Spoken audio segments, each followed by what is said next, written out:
The first thing is the IPCC's, which is the Intergovernmental Panel on Climate Change, future projections, particularly the highest growth projection and the lowest growth projection and the medium growth projection, to illustrate that at the high end, they see our growth not declining further, but also not increasing. At the low end, they see the decline continuing quite sharply. These scenarios are designed to roughly represent the range of opinion of economists, which is why I picked them. And then the red line is when you're doing a 21-year moving average, you can't do the last 10 years of your data because you need 10 years on either side. And so I fit a line through 2005 to 2021, where the last year comes from the IMF's projection of our recovery from last April, which might be too optimistic. And you see that although in the OECD, this is developed countries, that's quite heavily influenced by the Great Recession and the COVID crisis. We're below all of the scenarios, and that's also true globally. I want to acknowledge a lot of this talk is, oh boy.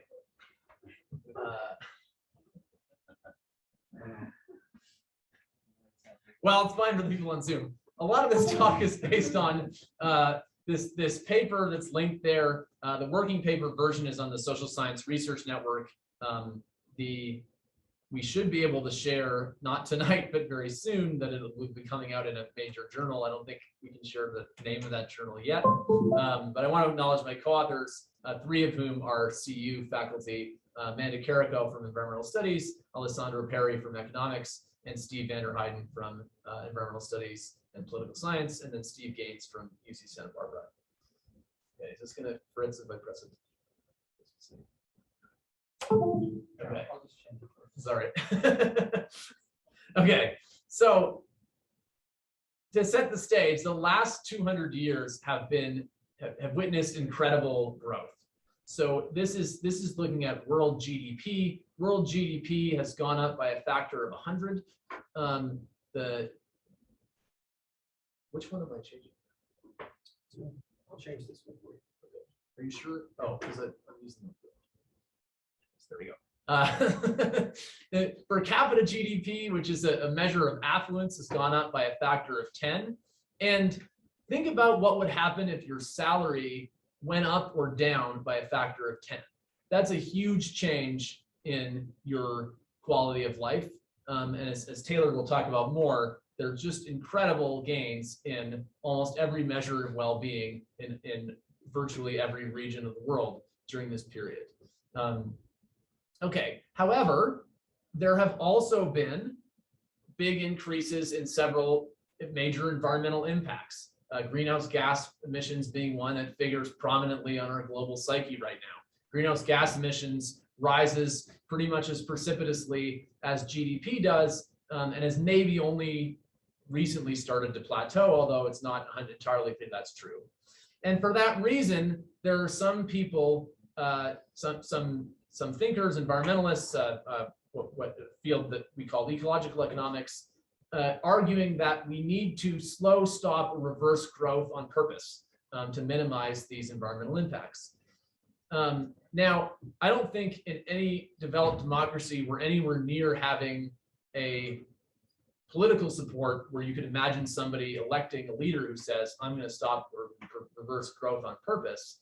But what's really interesting is in the last decade or so, there's also emerged this debate and discussion in what you might consider more mainstream macroeconomics about what if slow growth is just inevitable.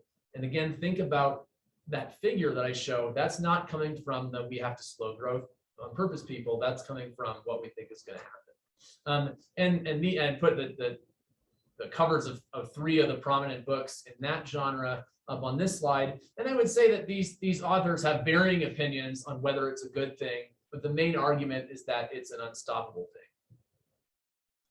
If you look at a plot similar to what I showed in my first slide for the world, this is what it looks like. So you've got very little per capita GDP growth before the Industrial Revolution. Then it goes up, it goes down during the World Wars. And then there's two peaks. The first is basically the rich today's rich countries' peak. The second one is China's peak.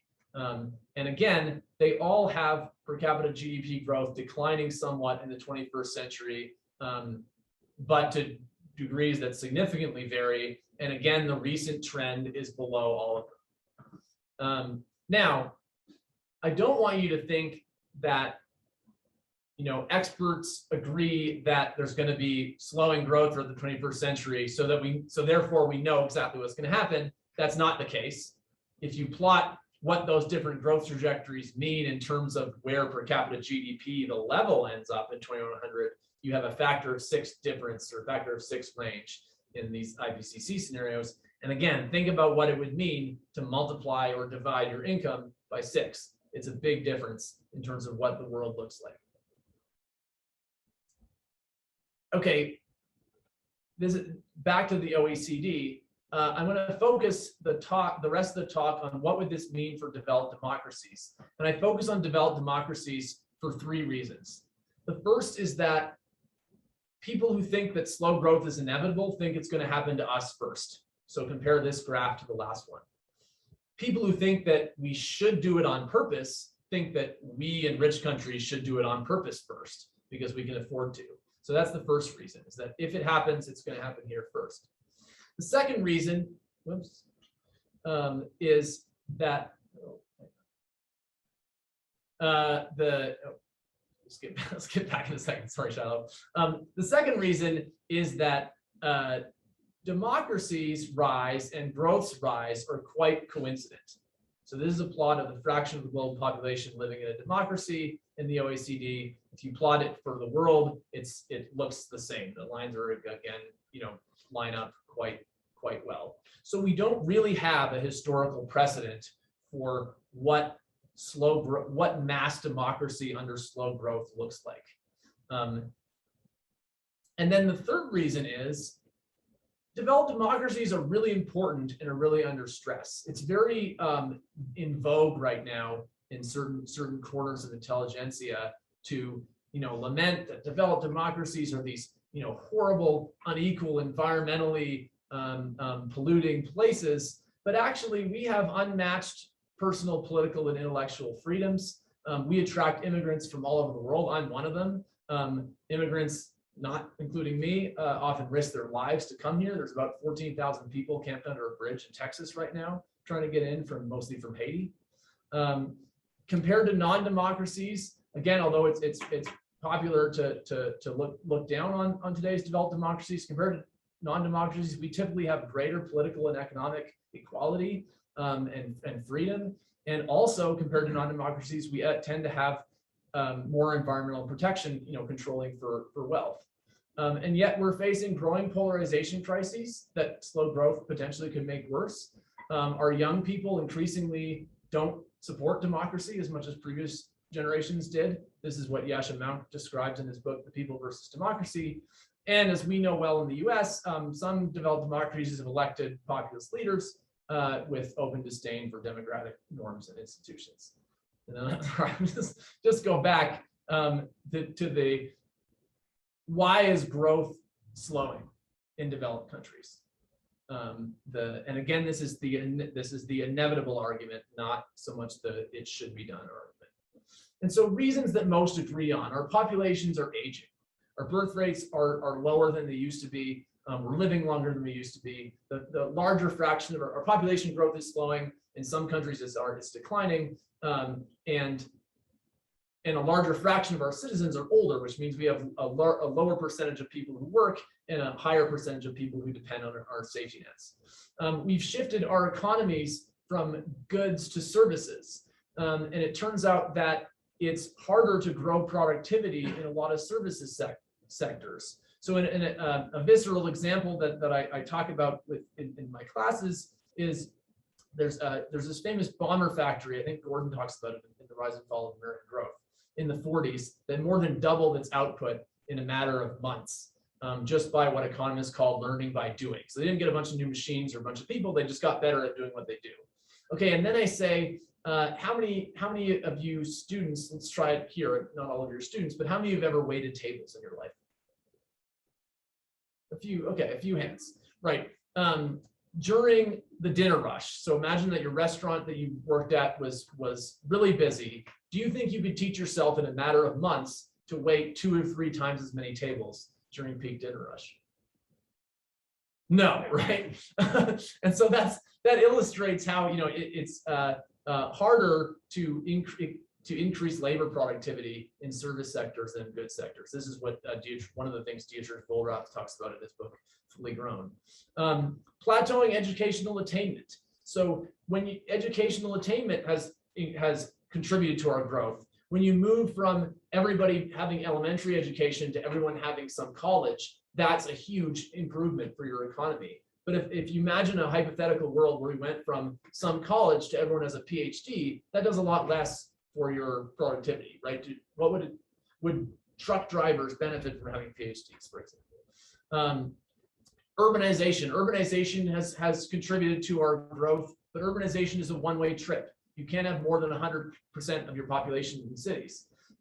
Workforce participation rate. Women entering the workforce increased our workforce participation rate, but now our workforce participation rate is declining, partly from, I believe, from men exiting and partly from aging. Okay, where the biggest debate is between the people who think that growth is going to be higher versus lower among those scenarios regards innovation. So there's people like Robert Gordon who say, you know, it's just hard to fathom how incredibly our society transformed in the 100 years from 1870 to 1970 in every sector of the economy at once. So we got sewers, we got germ theory of medicine, we got cars and planes, we got fridges, we got stoves. We stopped having to make our clothes by hand and we're able to buy them from catalogs and department stores. That just transformed every aspect of society all at once. And the biggest innovations that are being touted as growth for the future, a lot of them are in tech. The tech boom of the mid-90s to the mid-2000s, Gordon shows that, you know, its effect on productivity growth was not nearly as large or as long-lasting as these earlier ones. Now, there's others who disagree with Gordon and say, look, actually the biggest impacts of things like cheap, clean energy and biotech innovations and AI, we haven't seen yet. And maybe we're just standing in the 1920s looking forward into what became the 1950s and 60s. And so that's where a lot of the debate is. And then there's other drivers that are context dependent. So there's some countries, many economists think, including this one, where inequality is a drag on growth. Now, inequality is not always a drag on growth, but when it gets to certain levels, it can be. Because on the demand side, rich people save a larger fraction of their income. And so if all your income is concentrated among the rich, your aggregate demand is lower. On the supply side, if you have such unequal education systems that you're not developing human capital from across your society, then you're not going to be as dynamic as you'd otherwise be. Same thing with debt. Debt is a big concern in some countries, less in others. I'm not personally an expert on the nuances of the debate in the US, but I believe that there's some views on either side, that some people think that debt is public and private debt is an issue for us in terms of our growth, and some people think not so much yet. I'm sorry. And then making your life hard, Shilo. And then I think that there are some other reasons separate from the factors that I just discussed that suggest, to me at least, a slower outlook. And again, this is more in the it's inevitable frame than the it is desirable frame. So one is, it turns out forecasts tend to be biased high. And there's several reasons for that I don't have time to get into. One that I've studied with my postdoc, Ryan, who's sitting in the back, is that we're not very good at predicting big shocks to the economy in advance, and big negative shocks tend to be bigger than big positive shocks. So COVID-19, might reduce our per capita GDP growth by 7 or 8% compared to what we were expecting. You're never going to have a year in the US where per capita GDP growth is 7, 8% higher than you were expecting. And so if we can't predict shocks, and negative ones tend to be bigger, on average, our forecasts are going to be biased high. Another reason is political. There's lots of reasons why countries would not want to have forecasts that were unrealistically low, because that would limit what they could promise in terms of taxes and spending. And there are other reasons, again, that I don't intend to get into right now. Secondly, population projections are being revised down. In 2019, the UN's median projection was something like just under 11 billion people. Some leading demographers in this Burgess et al. Study that came out in the Lancet, which is the top medical journal last year, said actually maybe a baseline case is more like 8.5 billion by 2100. And the big reason for this revision is that the UN has historically assumed that our demographic transitions in poor countries would progress at the same rates that they did in rich countries when rich countries were poor. But it seems to be the case that they're actually progressing much faster. Basically, urbanization and female education are increasing in developing countries faster than they did for us, and so that's reducing our forecasts and birth rates. Long run effects of COVID-19. If you remember, I'm not going to make Shilo scroll back, but the two high and low scenarios from the IPCC that I showed, the defining feature of the slow growth scenario is called regional rivalry. We retreat from globalization. That's not that hard to imagine in a post-COVID-19 world. Even once we've recovered from the immediate effects of the virus, it's not hard to imagine countries saying, maybe supply chains for key goods ought to be domestic so that we are secure against these kinds of shocks. The education, I think, as far as I know, the jury's still out on how severe this is, but some people think that the disruptions in education that have happened in COVID could have lasting impacts on the human capital development of the affected cohorts. And then lastly, climate change and costs of mitigating it. It might be counterintuitive for some of you to hear that those IPCC scenarios that I show do not assume any climate damages. There's actually a good reason for that. It's not an oversight. The reason is you want to forecast emissions, and then other people are going to want to use emissions to predict damages. And you don't want to have a self-contradictory scenario where your model that you're using to forecast damage assumes damage. But okay, but that means that damage is not counted. And so any damage from climate change to our growth, might drag those lines down in all the scenarios. And then costs of mitigating it. There's some people who think that costs of mitigating climate change could be a drag on growth. Although I should say there are also people who think that the aspects of climate mitigation that have to do with building new infrastructure could have high return on investment and increased growth. Okay, so what would this mean for developed democracies? This would be new, as I'm not going to preview too much what I think Taylor's going to say, but it would be significant at the very least, if not bad. And so let's think about what what some of the problems and what some of the preparations might be, and to regarding the arguments that we should get off of growth for environmental reasons, the core of those arguments tend to be biophysical, right? That it's just not possible to have a sustainable economy on the resources that we have beyond a certain size, and then debates on what the size is.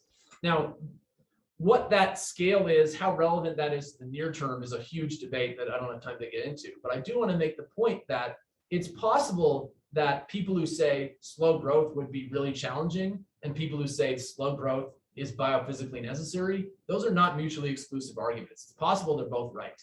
And so again, another reason why we should know what this means and prepare for it. So in this paper, we talk about more areas than I have time to cover in this talk, but broadly we look at what are potential social challenges and what are potential fiscal challenges from slow growth. And so one public finance area that I want to highlight that I think is really interesting is, if we have a slow growth world, how much debt we can afford. And I don't actually think there's that clear of an answer to this question, but it's really important and interesting to think about. So this is a plot of debt in the US as a federal debt as a percentage of GDP in red, going back to the Second World War. And you can see that our debt relative to GDP, goes up and then comes down and then goes up again. Debt to GDP is a commonly used measure of debt burden. Think about it when you're applying for credit. How much your income is determines how much the bank's willing to lend you. Now, what's interesting is the bottom line shows the deficit as a percentage of GDP. So all the years that it's above the dashed horizontal line are years we're in deficit. We're taking on new debt, and all the years where it's below the dashed line, we're in surplus. We're paying off debt. And what I want to draw your attention to is that we've almost never been in surplus. There was a little bit of surplus after the Second World War. There's a little bit of surplus in the Clinton years. Mostly we've been in deficit. And yet there's still have been periods where we've significantly reduced our debt to GDP ratio through growth. And so if that's the model, then you might expect if growth slows that our debt to GDP ratio might creep up. That's in fact what this projection is suggesting. And if you look at one of the things we do in this paper is we compare the US to Japan and Italy, because Japan and Italy are two developed democracies that have already experienced 2 decades or more of quite slow growth. And in both of those cases, their debt to GDP, as you can see in the top 2 panels, has crept up above 100%, above 200% for Italy. And the US, again, illustrating the link between growth and debt to GDP, we've plotted on the bottom, on the left, the US successive revisions to their forecast of their debt to GDP ratio. They've been revising them up as they've been, on the right, revising down their forecast of growth. And I want to point out that 2021 in the end here is the pre-COVID January 2020 numbers. So this doesn't even account for COVID. Okay, so you might think if growth was literally 0, then the only way to reduce that ratio besides inflation would be to pay off your debt. Now, even in the pessimistic growth scenarios, we're not getting close to 0 for decades. And so there's an active debate right now that I think is really interesting and important on how much debt we can afford in the short term. And one of the really interesting observations that's been made recently, illustrated in this figure from Olivier Blanchard, is that the burden of a dollar borrowed today relative to GDP goes down if the nominal growth rate, so basically the growth rate in GDP plus the inflation rate, is bigger than the interest rate on government debt. And what Blanchard shows is that's almost always been true in recent US history. And there's reasons, again, that I don't have time to get into, but to why it's not surprising that interest rates on government debt tend to go down as growth rates go down. And so that raises an interesting question of how much debt is sustainable in the short term. The 2 things you tend to worry about approximately in terms of burden of debt are your interest payments as a fraction of GDP are going to go up to an unsustainable level, or you're going to overheat the economy and trigger inflation. And this is a plot from our paper for the US, Japan, and Italy, but Jason Furman and Larry Summers have a whole paper on this phenomenon where they show this applies to the whole G7, that even as our debt to GDP ratios have gone up, our interest payments as a percentage of GDP have gone down, and our inflation has gone down and stayed quite low. And if you think about the context of we're coming out of this crisis, we have large spending requirements for things like climate change, fixing our infrastructure. There are a lot of economists who are arguing that actually we have some room, some fiscal space, as they say, to take on more debt. But how much that is and how long that lasts in a slow growth world, I think, is a really important question. Another interesting issue for public finance related to this observation that we tend to over forecast growth is when we over forecast growth, we tend to under forecast deficit. So this is showing how correlated our forecasts of errors of GDP and our forecast errors of revenue have been, extremely correlated on the left, and similarly with deficits. When we over forecast how much growth we're going to have, we tend to end up with less revenue and more debt than we thought. And so what does that mean when you're thinking about these long-run projections? Are they even high enough for some of these growth measures? There are also some interesting challenges to personal finance. So Piketty famously showed, Thomas Piketty, who wrote the book Capital, he famously showed that if economic growth slows and the capital stock growth doesn't slow, then inequality goes up because the rich disproportionately own the capital, and so intuitive way to think about it is if the growth rate in the economy is more closely related to the growth rate in wages, and the growth rate in the capital stock is more related to the growth rate in assets, then a divergence between those two creates inequality.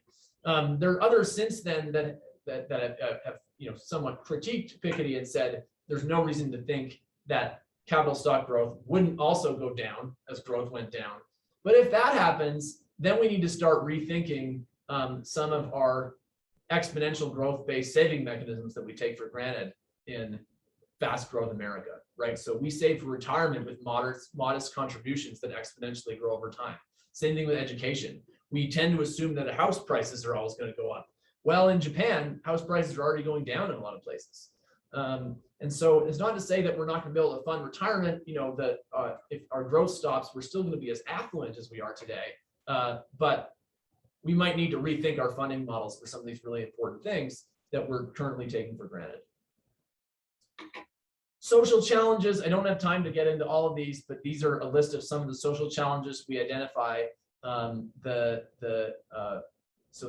Lack of opportunity for youth, and some of them have potential to be especially acute if not just if growth slows, but if it slows faster than we think. So if it slows faster than we think, then people might delay retirement because they'll have under-saved relative to what they thought. And then one of the other things I want to highlight is a gap between expectations and reality, which has been linked to civil unrest, often interestingly catalyzed by upper middle class youth. And that may sound strange, but actually that maps pretty nicely onto what we're seeing in the US right now. If you look at the demographics of both political extremes, they are both white and affluent disproportionately, which I think a lot of people know that about the right. I don't think a lot of people know about the left, but look at that. Okay, so what do we do about it? We argue that we need a guided civic revival. And we call it a civic revival because we think it needs to include cultural and grassroots forces. We call it guided because we think it needs to include the government too. I don't have time to go into all the elements of what we think that means, but one I want to mention is the interplay between inequality and social solidarity. So this is a plot, this is across countries, but there's similar phenomena within countries that the more unequal we are, the less trust that we have. And there's also reasons why inequality, there can be basically a vicious cycle. So the more unequal we are, the more segregated we are by income. In the US, we're also segregated in terms of marriages and geography, by politics, and to a lesser extent than politics, race. And that creates a vicious cycle if social solidarity is related to how much public will we have to reduce inequality. And there's actually some good evidence that there is a relationship. And it relates to, there's this really interesting difference that I first noticed in the context of thinking about Piketty's prediction that slow growth means rising inequality. It turns out that in recent history, that's approximately true in the English-speaking world. Inequality went down in mid-century and then went back up. It's approximately not true in non-English speaking developed countries, where inequality went down in the beginning of the 20th century, and then it's come up a little bit in some countries, but stayed low in others. One reason, approximately why that might be is, countries that are less unequal on average with some noise have bigger governments, have larger taxes and higher spending as a percentage of GDP. Another reason might be globalization. So this is plotting trade openness, financial integration, and global migration as a function of time over the last 100 years. And there's historic lows in all three that come just before we have our lows in inequality. And globalization tends to promote more inequality within countries and less inequality across countries. And so it might be natural to expect that lows in globalization would coincide with lows in inequality within countries. And you also might expect that the return of globalization might have a greater impact in some respects on English-speaking countries, given that English is a slightly more globalized language than a lot of the languages of non-English-speaking countries. But another thing that may be important in the context of our society, which is relatively unequal and relatively unwilling politically to support a big, government-led efforts to reduce inequality, is that we don't have as much cultural solidarity. So there's studies that have found links between, in different Western contexts and in fact also non-Western contexts, between cultural solidarity and motivation for redistribution, especially among the rich. Ethnic fractionalization, how divided are we in social capital? This figure from Putnam shows basically that the measure of ethnic homogeneity in neighborhoods in the US is very strongly correlated with a measure of trust. And then Heather McGee has a recent book arguing convincingly that a lot of social safety net support declines among white Americans after the Civil Rights Act, because now, now it would benefit everybody. Okay, an encouraging counterexample from Canada, which suggests that building social solidarity in multicultural societies is possible. This is a study that looked at how does the diversity of your social network compare to your trust. And among older people, they found the same relationship that Putnam found, that basically older people with more diverse social networks had lower trust. Among younger people, they found a weak but opposite relationship, that younger people with more diverse social networks had slightly higher trust. And the reason is that there was a big immigration wave in my parents' generation. I'm a younger Canadian, for those who don't know. And so the cultural differences were vast between the people from different backgrounds in that generation. But then their kids grew up together and they were able to form a shared set of experiences and a shared identity. In fact, my own family is an example of that, where my wife's parents are immigrants from China and Vietnam, and we are, much more culturally similar than our parents are. And so that I think I think that shows that through integration, this is a very well replicated finding in psychology, that contact with equal status, cooperation towards shared goals, reduces prejudice and builds solidarity. There are these famous studies of people who had roommates of a different race in college grew up to have lower levels of racial prejudice. So we need to integrate, which means we need to have more opportunities to live amongst each other and interact. Interestingly, that's also good for reducing inequality. So there's this really famous experiment called the Moving to Opportunity experiment, where they gave poor families housing vouchers to move to lower poverty neighborhoods. And they found that the kids of those parents had higher earnings later in life, they had higher college attendance rates, and they had fewer single parent families when they were older. So, but we don't just need integration. There's also good reasons to think that we need a shared story. And this is actually a fine line that I think multicultural societies have to walk, right? Because we need a shared identity to be able to build the kinds of social capital that we need to reduce inequality and face some of these challenges together. But there's evidence that if we have too much of a melting pot or colorblind focus on solidarity, that can actually increase prejudice against minorities rather than create a shared identity. And the best answer to this problem that I've seen that looks a lot like what we have in big Canadian cities and also in California. California had a similar dynamic with their intergroup conflict, flaring up in the 90s and then declining with kind of a similar historical immigration dynamics as Canada. Is this idea of what some call a dual identity, or Amy Chua calls a supergroup identity. We need to build a strong identity as Americans, but one that also allows for subgroup identities. So Chua talks about, we're Americans, but we can also be Chinese Americans or Italian Americans. And I just want to end by saying, wondering, can we start a virtuous cycle, right? If we can be more integrated, that's going to reduce inequality. The more we reduce inequality, the more we're going to be integrated. The more integrated we are, the more we're going to have public support for reducing inequality and so on. But it can also go the other way, right? The more we promote division, the harder it's going to be to catalyze political will to reduce inequality. These are the other aspects of what we call the guided civic revival. I don't have time to go into all of them, but we think we should be increasing economic opportunity for youth, making sure that our taxation and spending has the highest possible bang for our buck, strengthen formal democratic institutions so that we can survive when there are inevitably stresses to them. I actually think January 6th is a good example of that, of our institutions surviving a stress. If that was a revolution attempt, it was a pathetic one. And then improving non-economic drivers of subjective well-being. And actually people in the, literature of we should get off growth talk about this a lot. Is there ways that we can improve our lives, quality of lives, that don't show up in GDP?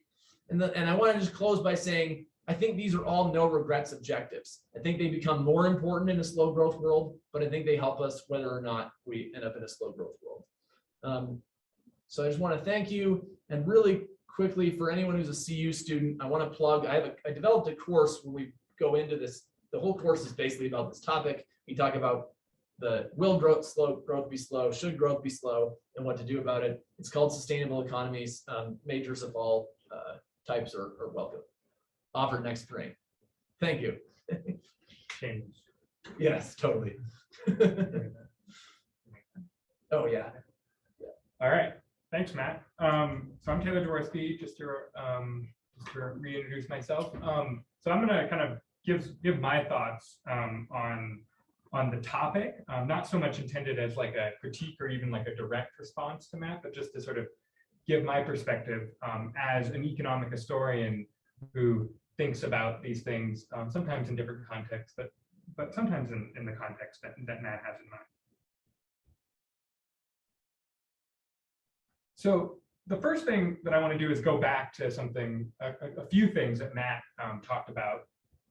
So one is to note, not just that, like I'm going to show another picture of economic growth, but this is a figure showing economic growth as best we can tell in the first country to experience modern economic growth. And I showed this to say that economic growth, we should understand it as a relatively recent phenomenon in human history, right? So in Britain, maybe if you squint, it's back to the 1650s or something like that, and then that's the takeoff. But that's it. Like before that, the line is about right. Like before 1650, like this is what, like that's what economic growth looks like around the world, with a little bit of up and down here and there, but nothing like what comes afterward. In the countries that are rich today, this is what economic growth looks like, and it's a relative, and again, it's a relatively recent phenomenon, something that occurred in the last 150 years. Matt emphasized the increase over this time in the standard of living, and I want to point out to you that standard of living. I mean, it's dramatic, and we should cherish that. I think it's an achievement of like modern civilization. If we want to kind of step back and introduce an element of inequality into this pattern of sort of rising GDP per capita, which is kind of a description of the average, is also associated with a reduction in extreme poverty. So you can see this across first the countries that are sort of the leaders in that, but then across the rest of the world, sort of captured in that last purple line. But then also you can see it more starkly captured in this, which is a decrease in the absolute number of people who are below some threshold that we use to that the World Bank uses to classify as extreme poverty. So we have an increasing number of people who are not in extreme poverty in absolute number, and by now, finally, a decreasing number that live in those conditions. So what Matt has in mind in his paper, what Matt and his co-authors have in mind is this paper is he illustrates in one way, and I'll illustrate in this way, which is to say that the countries at the bottom, so the UK, US, Canada, Japan, and France, have all experienced slow growth relative to some pretty big outliers over the last 50 years. So this includes India, China, and South Korea, sort of like the benchmark over this period. So this is like the challenge that sort of Matt wants to confront in his paper, and I think this is the challenge that we should think about. I'm going to ask that we think about it in a little bit of a different way, not necessarily contrary to what Matt has in mind. So the first observation that I want to make is that recent world history is characterized by rising standard of living, and I mean that in a pretty broad way, not always equally. It can be quite uneven, but what we are seeing by now, especially in the last 50 years, once we start to include non-developed countries or countries that are currently undergoing the development process, is that there's a big increase in the standard of living. And I want to make the case, and I hope that people can sort of leave this talk sort of with this on their mind, which is that, and Matt sort of made reference to this, but that these increase in living standards are associated with all of the things that, like, kind of stepping beyond sort of like my material or our material standard of living. These material living standards sort of undergird, or at least were associated with, all of the ways that we have innovated in how we organize our societies over the last 200 years. I mean, democracy, various social movements, from, you know, kind of a general idea of political equality to like the idea that animals have rights. Like, all of these things emerge in the last 150 or 200, or you know, you can stretch it back a little bit more. But like, all of these things came about in this period of rapidly increasing standard of living. And there are two schools of thought, or two ways of approaching this, that say that's not an accident. So kind of an old school of thought, one that comes from, say, Adam Smith and Montesquieu, is that it's the idea of due commerce, which is that, like, commerce and growth, in their term, or in my terminology, is a civilizing force. That that forcing people to interact in markets, or the ability, giving people the opportunity to interact in markets, can be civilizing. Now, there's like a counter argument to this in the Western tradition. So Jean-Jacques Rousseau, or even like more famously for Americans, Alexis de Tocqueville, was a skeptic of this idea that, like, it was purely a civilizing force. An economist, Ben Friedman, wrote a book, The Moral Consequences of Economic Growth, that makes this case that growth and the things that come out of it are not just material, but they are, you know, in his terminology, moral. That the moral consequences, and the argument of his book, that the moral consequences of economic growth are good. You don't have to believe that argument, but he has a lot of evidence that a lot of the things that we like about our non-material standard of living are undergirded by economic growth. So I want to take an approach to thinking about the problems associated with the world of slow growth a little bit differently. So Matt sort of focused on particular issues, so public finance, debt, and then he has a few others that he and his co-authors talk about in the paper. And I want to kind of step back and really kind of ask you to think about, like, the big questions. I mean, Matt's questions are big. I'm not trying to say that, but I want you to kind of think about these conceptually very, very broadly. The first thing to think about is, in a world of slow growth, we have to have a really good theory of what redistribution looks like.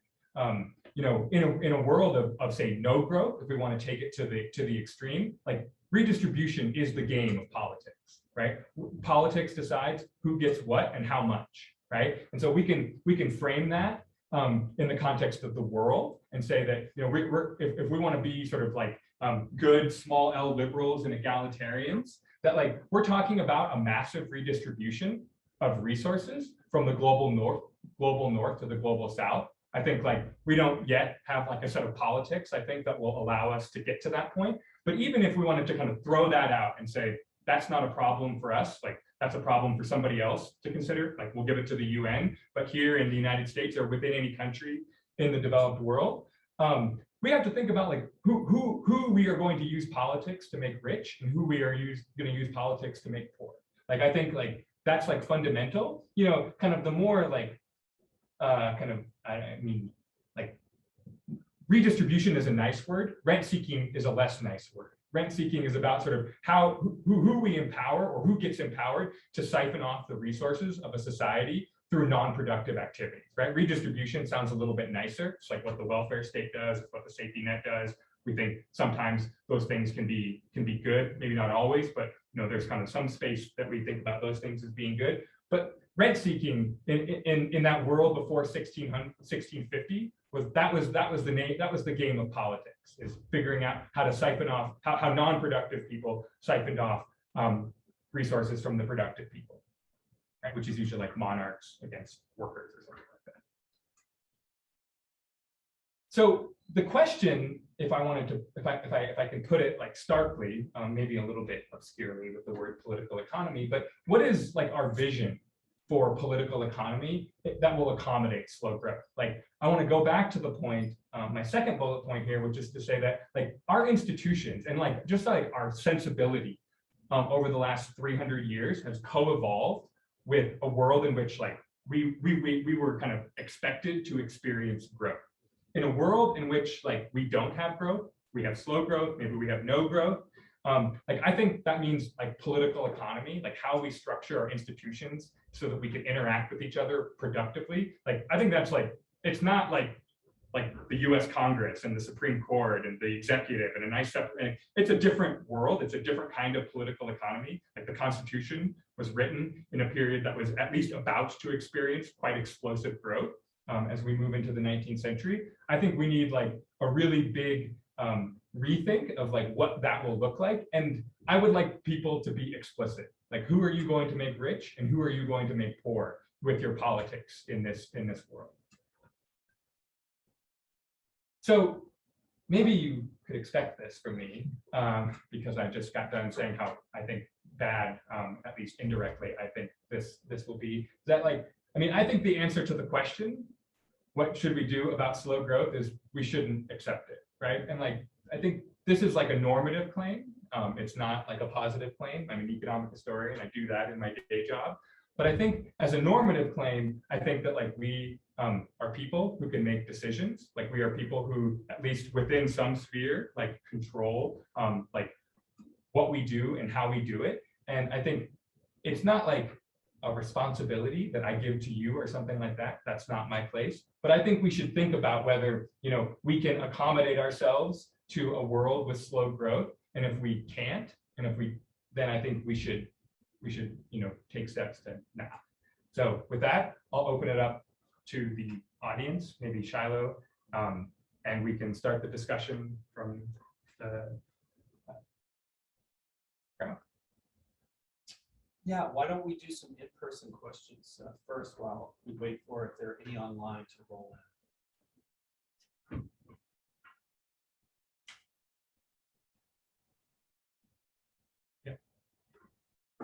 Go ahead. So my question is about John Maynard Keynes wrote this thing in the early 20th century called Economic Prospects for Our Grandchildren. Yep. So his approach, I mean, Matt, your approach is to say we're going to have slow growth. So let's see if we can mitigate some of the bad effects of it, socially, culturally. Until you're saying no slow growth, right? But Keynes, I think, wanted to say, well, you know, we can afford all this stuff now, and so maybe, you know, rather than trying to mitigate the effects, or rather than trying to just, you know, forge ahead with more growth, his suggestion was that we should sort of change our expectations, right? Try to change our way of life so that we could live in a world that had sort of low or minimal growth that was growing over time. So that would be. What do you think about that? I mean, I think that like, John Maynard Keynes, like, setting aside like the things that he is famous for within the sphere of economics, is like probably like underappreciated as a political thinker, right? And so like in that piece, as well as in many other pieces, like his project like around the middle of the 20th century was to think about like exactly this last question that I left here. I mean, like, you know, he might have put it in a different way and he might not have emphasized the slow growth part, but like he exactly was trying to think about like a different political world that would have to be created in order to kind of realize certain kinds of like, you know, to accept Britain's role in the world. And I mean, he was concerned with that.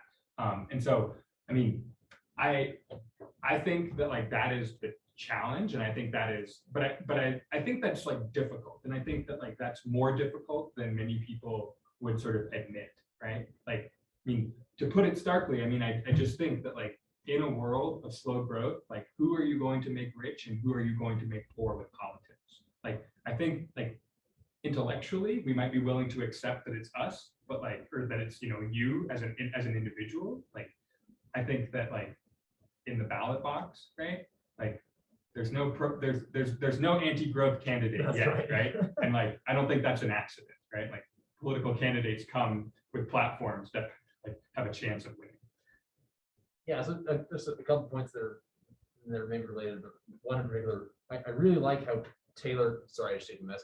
I really like how Taylor frames this this idea that, you know, zero growth is zero sum is basically how we put it in the paper, what I think you're saying about who you're going to make rich and earning for. And that is why, I don't think I introduced it that well in this talk compared to the paper. That's why we think social solidarity is way more important in a slow growth world, especially in a diverse country like ours, where we built our identity on a rising tide is lifting all boats. Well, if that's not true anymore, we better figure out what our identity is going to be instead.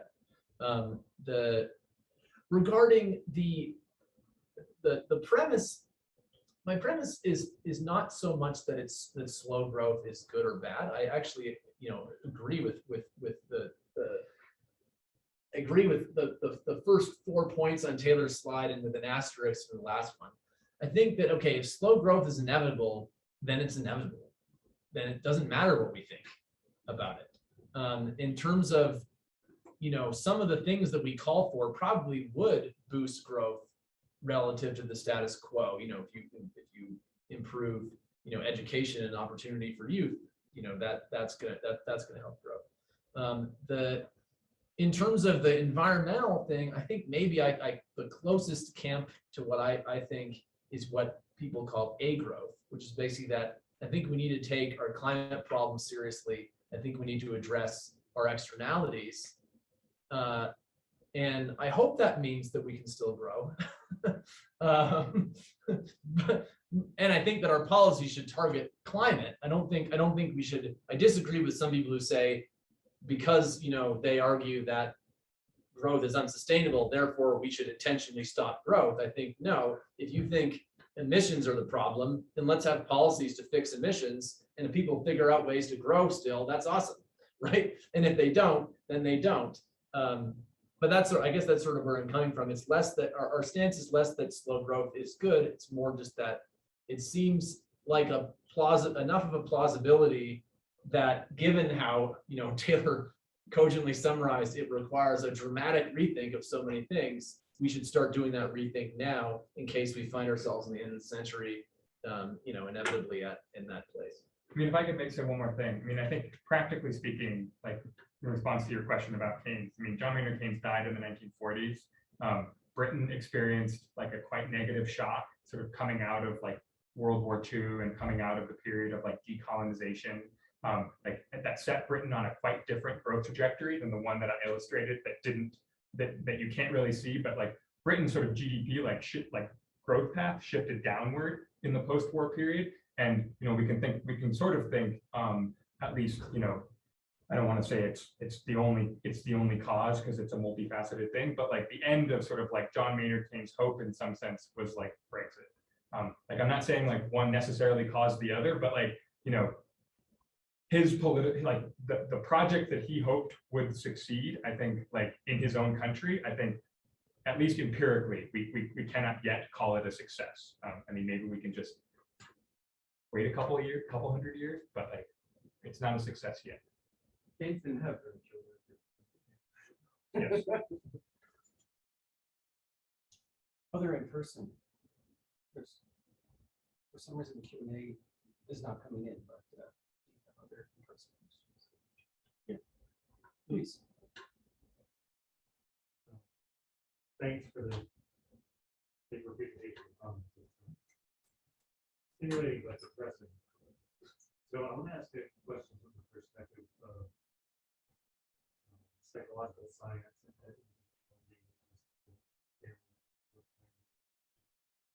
So there's a ton of evidence that people will adapt to declining external circumstances, and that happens to a really surprising degree. So,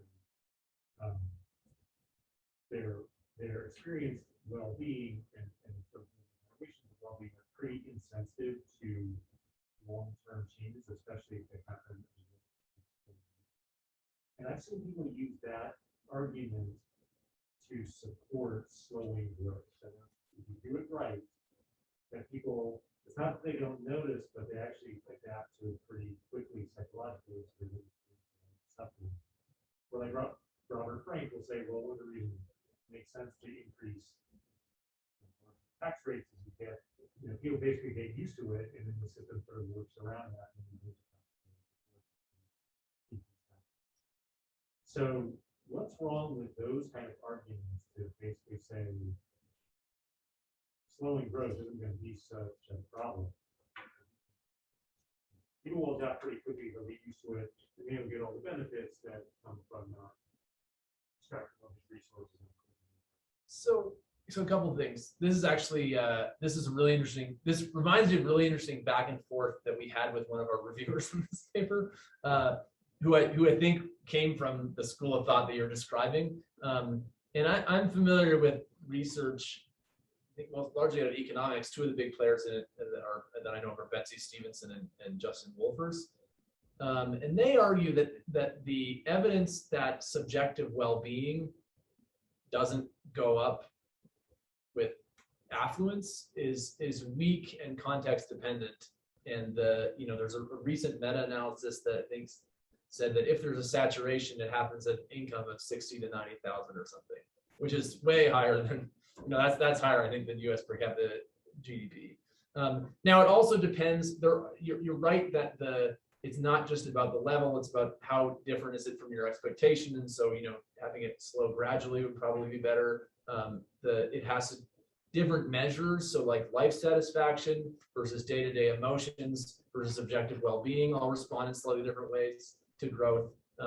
It depends on your neighbors and your people that you associate with, the keeping up with the Joneses phenomenon. So I guess I would say, in a world where slow growth happens, I really hope that you're right.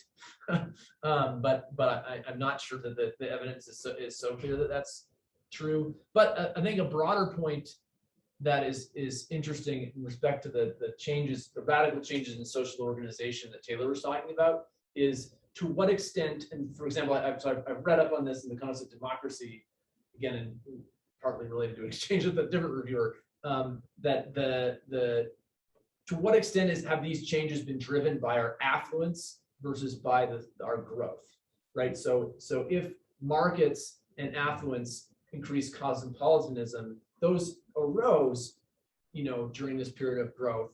But if we stop growth, we wouldn't go back to being poor like we were in the 1800s. We would still be rich. We would still presumably have markets. I think the zero-sum problem definitely is there in the slow growth world. But I think that's an important conversation for research to try to tease out, is what are problems that really would arise with slow growth as opposed to falling affluence, which isn't necessarily, nobody thinks that's inevitable, and there's people who think we should do it, and as Taylor said, they're not winning elections currently. I mean, the thing that I would say, and this is like a kind of, I guess, methodological point as an economist for people who talk about the economy, which is that I think that the economy is not like a GDP factory that you can sort of send a manager in to implement a policy that will, roughly speaking, be executed. I think that the economy, I mean, I don't want to get too philosophical, but it's something different than a factory that we can control in sort of this mechanical way. And so the thing, I mean, and again, I don't want to keep pointing out my bullet points here, but the thing that I worry about in sort of a kind of thinking about people who set out to reduce growth is this third bullet point about how does redistribution take place in that world. I mean, or on in the extreme of that, how does rent seeking take place? I mean, who gets to sort of influence that process of trying to affect the GDP factory?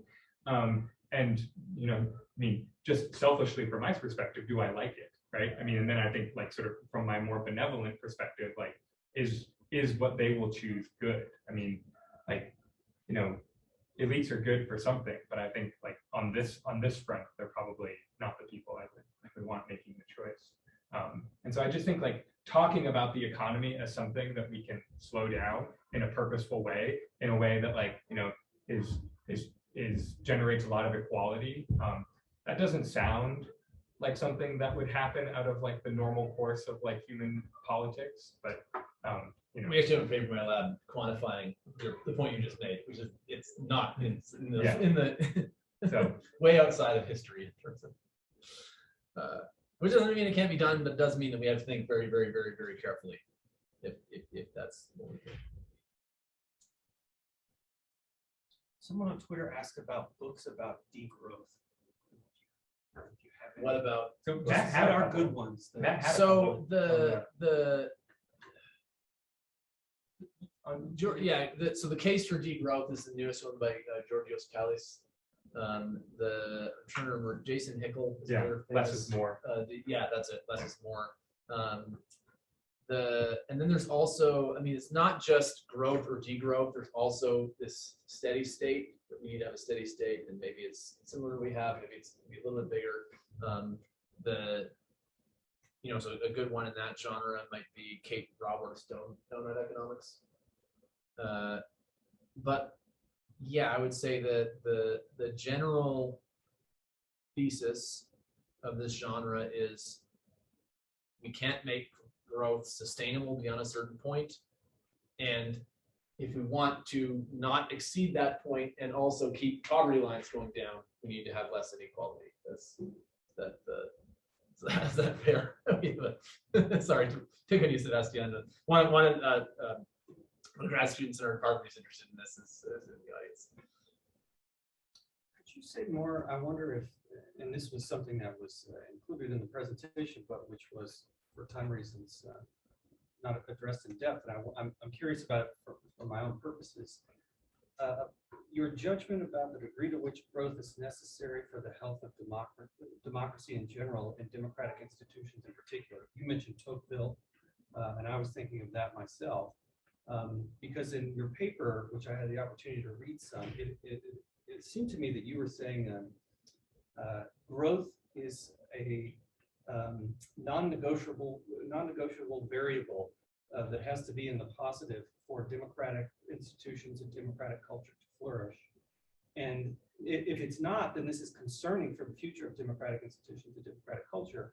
And I'm interested in those democratic theorists who disagree with that. And so I want you to kind of make the case. So, right. Thanks for raising that. And this is actually, speaking of back and forth, we had the reviewers. You probably read the preprint version. So I don't think we stated it quite as strongly as you did, that you can't have democracy without growth. But we did say, I mean, certainly the data are incredibly clear, as I showed you, that there's a very strong coincidence between the rise of democracy as we know it and growth. And there's some studies that suggest that growth in particular has had an effect on that rise. There's also a lot of studies that suggest that affluence has had an effect on that rise, which again doesn't go away under slow growth. So I would say that there's, we had one reviewer who thought that even the way we stated it was a little bit too strong, that the kind of one is represent the other. But if you want to be really specific, I think Taylor's third point here about redistribution and rent seeking is essential, right? If you're trying to have people agree on a set of policies, if the tide is rising, it's easier to find a set of policies that benefits everyone or benefits most people. If the tide is not rising, then your policies necessarily have to cost some people to benefit other people.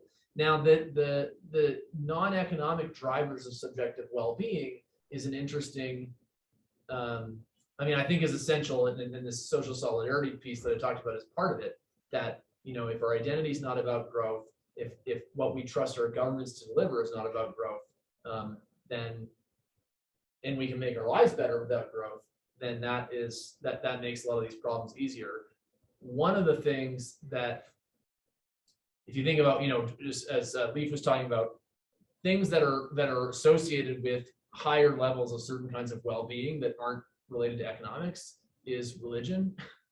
The religion is in decline in a lot of developed countries. I think we're going to replace it with something. Some people think we already are replacing it with things like QAnon and what people call the elect or the Great Awakening on the different political extremes. But we got to think about, okay, what are these stories that we're going to create, and how are we going to create those stories that we can share and build identities around in the modern world? And also, in the social media age, how can we build stories and communities that are not, online and negative? there's this book called, I think, The Revolt of the Public by Gurry. He's this guy who predicted a whole bunch of the kind of social media driven episodes of unrest. And I saw a podcast with him recently where he talks about how, you know, these social media driven movements, they're so kind of the only way that they're so kind of diverse and aimless and leaderless that the only way that they can coalesce is by being against something. Well, that's not going to work for broader society and broader community. But I think that's where a lot of the answers lies. We need to find ways to build community and well-being that community brings with it. You know, which doesn't necessarily require being richer, and probably makes things like keeping democracy easier. Would you say, I mean, it's so radical claim is that far from making democratic life healthy, a certain sort of fixation on growth or the maturation of the commercial republic is precisely responsible for, or at least one plays a role in, and it's one cause among many for the dissolution of the very kinds of religious and other cultural influences that you think can save us from degrowth. Do you see what I mean? In other words, it could be that a certain kind of vulgar commercialism is precisely responsible for a kind of excessive secularism, if you permit.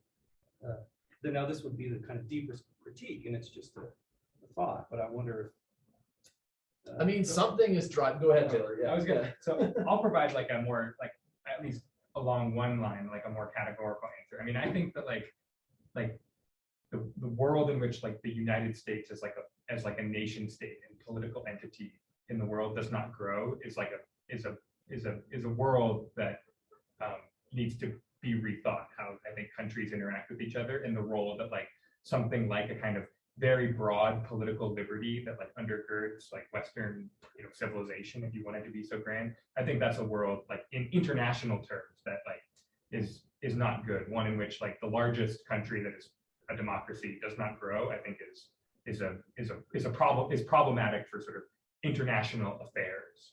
I think like along. So can you expand on that? I mean, I think that Like the U.S. is a very big, like in size and number of people country. It is also like for all of that like a very rich country, like in world historical terms. And like, I mean, it sounds, I think, like a little bit too like fluffy to call it like as if like to say that that is an example of something that like can be replicated in the world.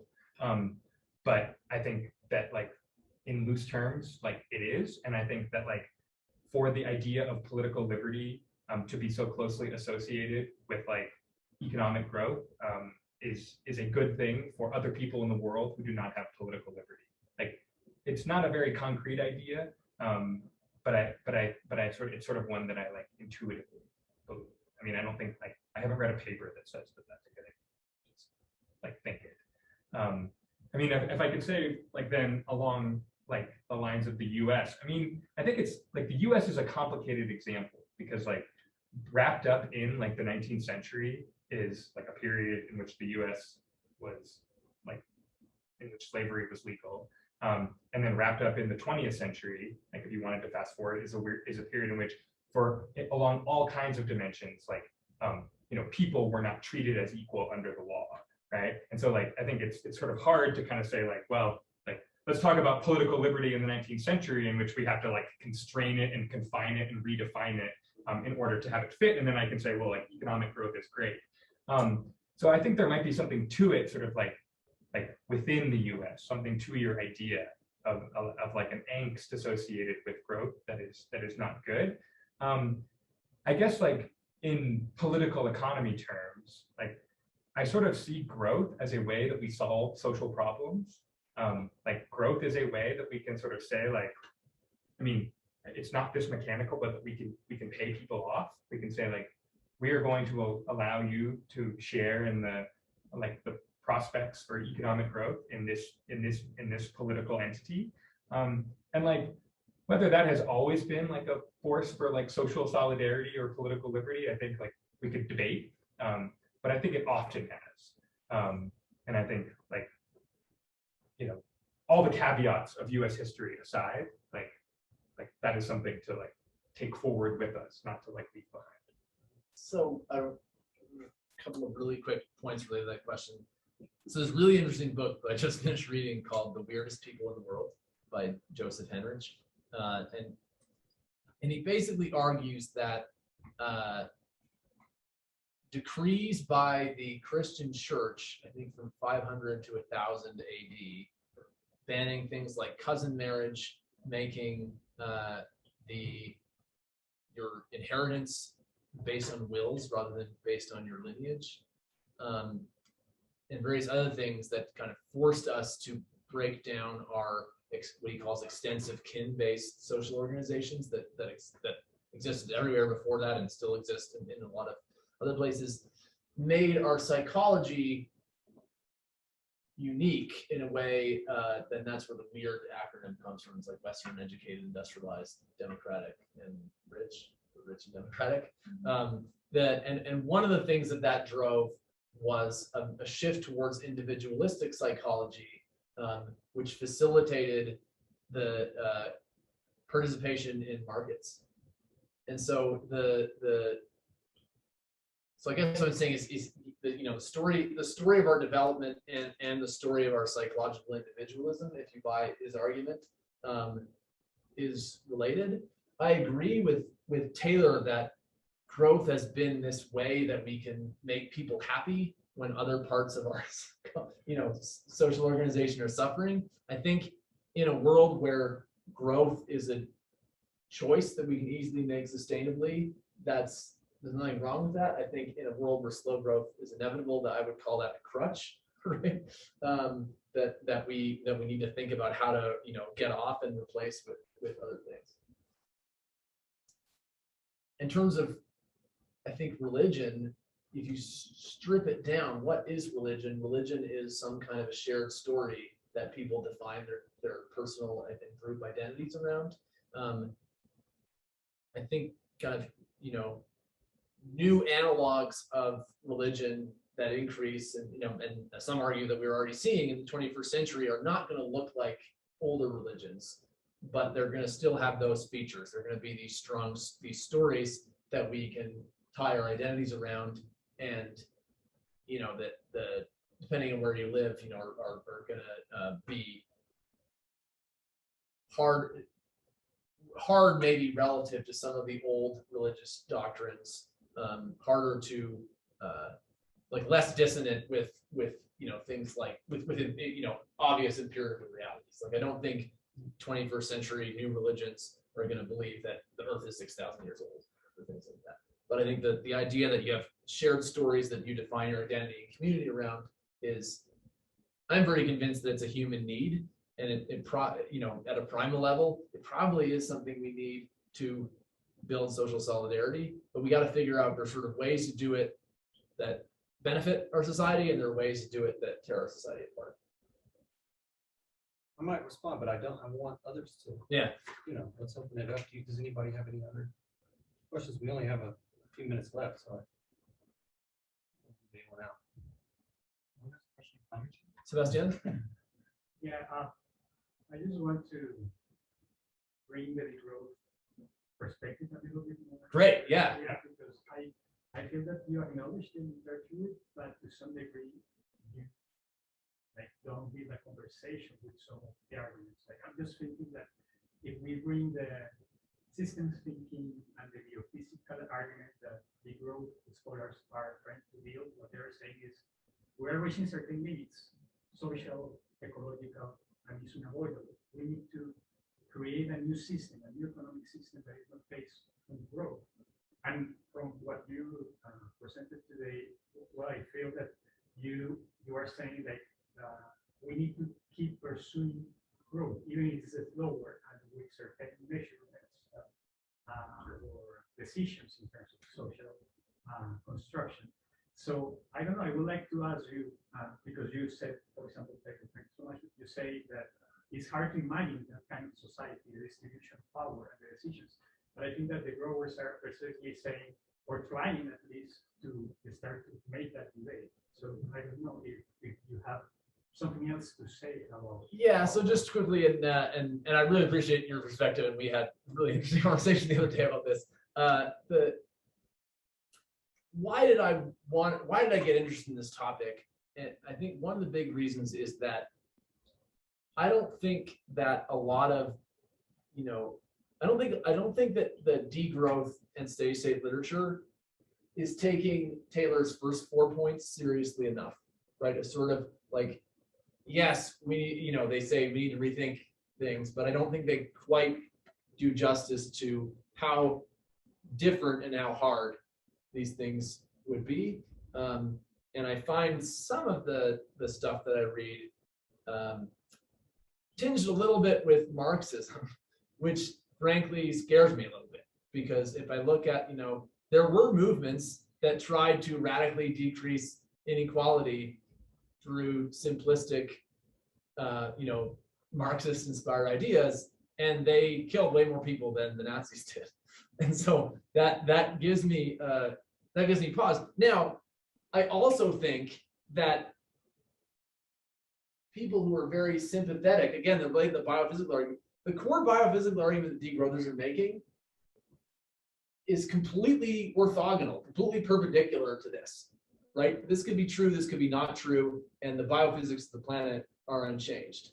And so I find when the degrowthers are most convincing is when they're arguing the biophysics, and I find, people like Taylor are quite convincing they're arguing this, and that's what makes me think, like, holy cow, we really ought to start thinking about this. One thing that I would say also to degrowth and steady state folks, and maybe to people who are skeptical of that, is I think the slow growth is inevitable argument and the slow growth is necessary argument are related, right? So think about, I was an ecologist. If a species has a carrying capacity, it's not like they decide, oh, but the carrying capacity, gotta stop having babies. It just happens, right? And so I sometimes wonder if Gordon's hypothesis is basically a manifestation of the limits that some sustainability scientists talk about. And so I think this, when we talk about it in this class with the students, the question for degrowth is not, or steady state is not, can we sustain infinite growth on a finite planet? It's, should we stop growth soon on purpose? Because if the answer to the first one is, I don't think it's possible to have infinite growth forever on a finite planet. I think there's good reasons to debate like how far off that is.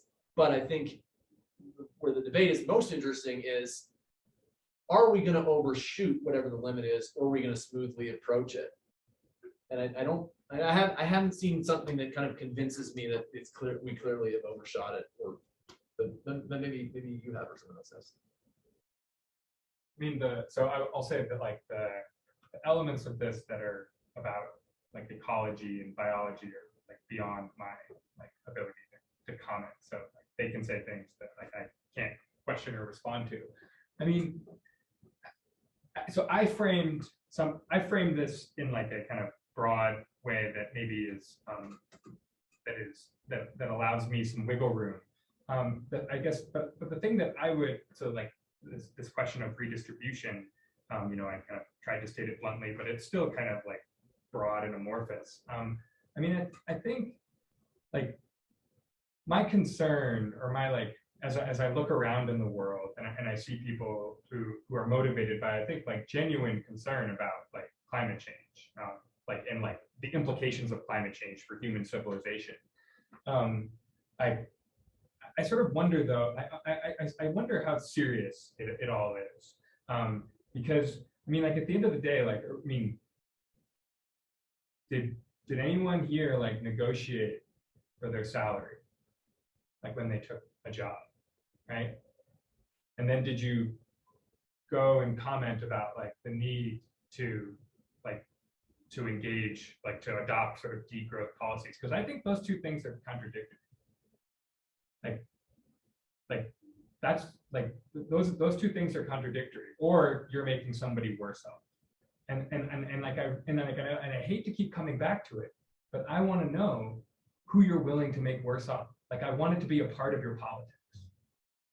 because if you're not going to tell me, then like I sort of like don't believe you. And like I don't mean you as like a person, but like I just like as like a kind of guiding political philosophy. And I am not a political philosopher, but I've read some.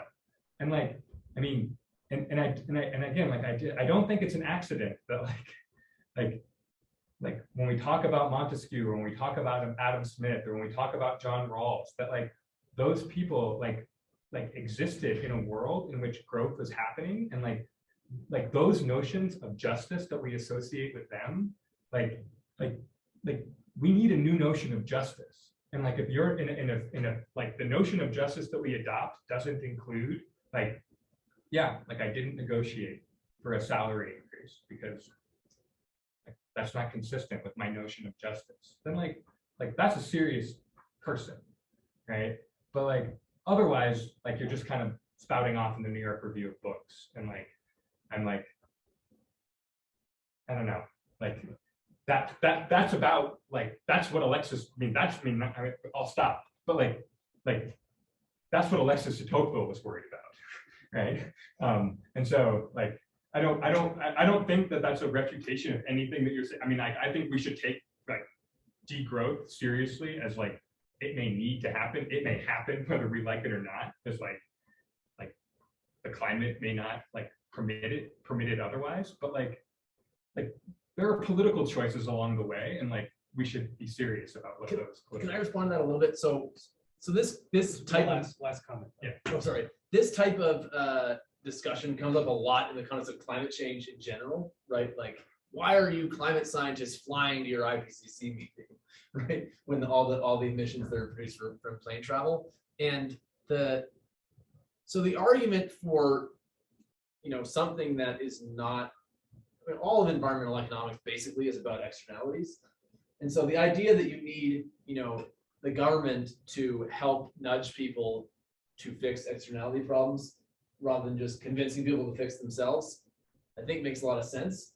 On the other hand, I think where Marxism goes badly wrong is where if you create a system, if you're trying to incentivize a system that's really, really, really, really incentive incompatible, you have to be really, really authoritarian, as every Marxist regime ever was. And if you put a human in charge of a really, really authoritarian system, they're going to abuse their power because that's what humans do when they have a lot of power.